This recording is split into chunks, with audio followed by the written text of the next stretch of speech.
Hey, salut à tous, c'est Roméo. Alors aujourd'hui on se retrouve pour une nouvelle vidéo, donc ça va pas être une partie d'Airsoft ni une review, mais un tuto pour caler ses engrenages. Donc dans un premier temps on verra pourquoi il faut caler ses engrenages, dans un second temps comment le réaliser, dans un troisième temps à quoi ça sert.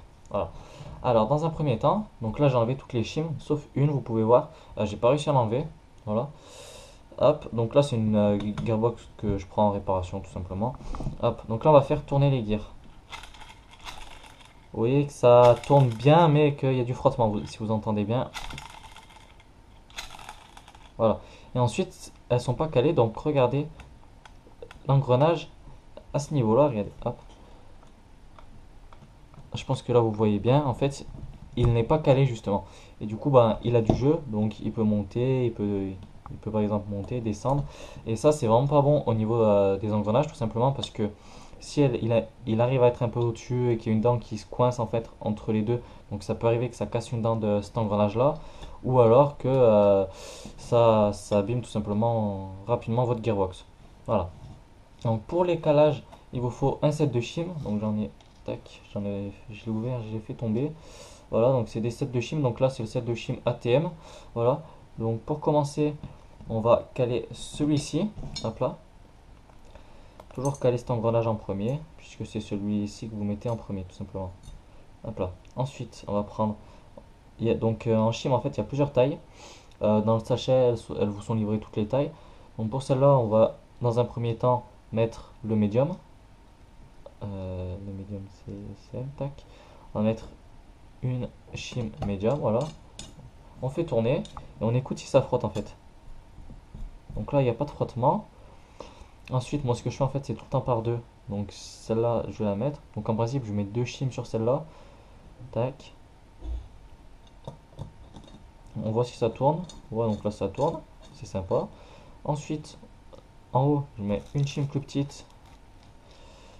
L'une des plus fines sur celui-ci. Et sur l'autre, en principe, j'en mets une ou deux. Ça dépend. Hop. Tout dépend de vos configurations en fait. Et de vos engrenages, votre gearbox, en fait, ça dépend. Pour essayer, voilà ce que je fais en premier. Ensuite, je referme la gearbox. Hop là. Et je regarde déjà si j'arrive à... Voilà. Donc vous pouvez voir que l'engrenage n'est pas suffisamment calé puisqu'il bouge encore. Et on va tester. Voilà. Là, voilà, ça frotte. Ça tourne pas terrible. Donc on va regarder pour mettre d'autres shims. Voilà. Donc là, on va mettre une autre ici. On va remettre. Donc en principe, si ça bloque, c'est souvent celui-ci. Celui-là, en principe, niveau calage, c'est pas super difficile. Et il faut juste bien caler celui-là.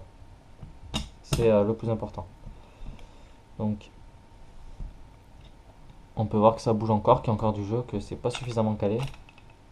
Mais au niveau de la réactivité, la cadence, c'est plutôt pas mal. Donc là, il n'y a pas trop de frottement. Si vous entendez un petit clac, en fait, c'est tout simplement qu'il n'est pas calé. Du coup, des fois, il va venir taper contre la gearbox. Voilà. Donc, on va remettre des shims. Voilà. Donc, on va remettre une petite shim de ce côté maintenant. Faut bien penser à équilibrer, en fait. Tac. Maintenant, hop. On va regarder. Donc là, j'essaye. Voilà. Donc là, il est bien calé. Voilà, tout simplement. Et là, il est très bien calé même. Du coup, les engrenages tournent très difficilement. Alors, pour ce faire, on va retirer cette shim qui est trop épaisse. On va mettre des beaucoup plus fines. En fait, tout simplement, il faut jouer avec la taille des shims. Si vous voyez que ça tourne mal, et ben vous mettez une shim de taille en dessous, en fait, tout simplement, et plus fine. Voilà, donc là, on va réessayer une configuration avec une shim supplémentaire, mais plus fine. Donc là, on va voir s'il y a du jeu.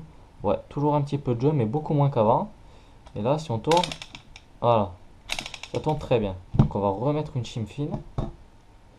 Hop, donc là, j'en ai plus, du coup, on va mettre celle qui était toujours là. Et une autre un petit peu plus épaisse, ce qui fera, je pense, la même. Bon, après, en fait, si je fais cette vidéo, c'est que beaucoup de personnes ne savent pas caler leurs engrenages. Donc là, vous pouvez voir qu'il y a très très peu de, euh, de jeu. Et là, ça tourne très très bien. Donc on va remettre une autre. En fait, il faut vraiment que cet engrenage il soit le plus calé. Parce que s'il est bien calé, en fait, tout simplement, ça va aller tout seul. En fait, les plus importants, c'est celui-là et celui-là. Parce que lui, vous le calez et vous le calez bien. En fait, il va être en contact avec les deux. En gros, il ne pourra pas bouger vraiment. Mais les deux autres, ils sont vraiment indispensables à être à un calage irréprochable. Donc voilà, donc là, on va regarder. Donc là, il y a plus de jeu en fait. Hop, ça bouge un chouïa, mais on va pas s'embêter. Voilà. Et au niveau de la réactivité, quand je pars d'ici, voilà, donc le roulement est vraiment, vraiment joli en fait. Voilà. Et du coup, maintenant, on va voir celui-là. Donc en principe, pour commencer, je mets une chine de taille moyenne ici. Hop. Et une chine de taille moyenne ici. Bon, elle y est déjà parce que j'avais pas réussi à l'enlever. Vous refermez et vous retestez. Voilà. Donc là, vous voyez que ça a du mal à tourner. Beaucoup de mal. Donc, hop, on va enlever cette chime. On va passer sur du plus fin. Non, mais j'en avais mis deux en fait. Hop, donc on va essayer avec une seule. Vu que j'en avais mis deux en fait, j'ai pas vu et du coup ça devait caler l'engrenage trop. Et là, ah là c'est bon en fait. Voilà. Ça c'est un très bon calage les gars, à comparer à ce qu'on avait auparavant. Donc comme vous avez pu voir au début de la vidéo quand je vous ai fait tester, ça tournait bien, ouais ça tournait plutôt bien, mais les engrenages avaient énormément de jeu. Donc beaucoup de risques de casse au niveau de votre gearbox en termes de mécanique. Donc voilà. Alors que là, ça bouge pas, il n'y a aucun risque de casse. Votre, réac- Votre réactivité va vraiment, entre guillemets, si vous avez une réplique d'origine et que vous faites juste ça au niveau de vos engrenages, vous faites le câblage avec un câblage argent, vous faites un bon calage moteur, là déjà vous allez énormément gagner en réactivité si vous mettez un embout en T-DIN en plus aussi. Voilà, tout simplement parce que d'origine c'est très mal calé. Voilà. Ensuite, une fois que votre calage est bon, donc hop, vous savez à peu près ce que vous avez fait. Donc ce que je vous conseille, c'est vous prenez votre engrenage, vous prenez un petit peu de graisse mécanique, vous étalez un petit peu. Là vous étalez. Tac. Histoire que ça coulisse bien au niveau de votre gearbox. Hop, vous en mettez un petit peu. Tac.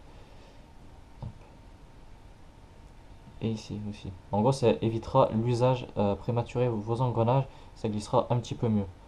Bon, je remarque pas énormément de changements de si ça glisse mieux ou pas avec cette graisse, tout simplement parce qu'elle colle un peu. Du coup, il faut le temps que ça se dilue entre guillemets. Voilà. Hop. Donc, un petit peu de graisse. Hop.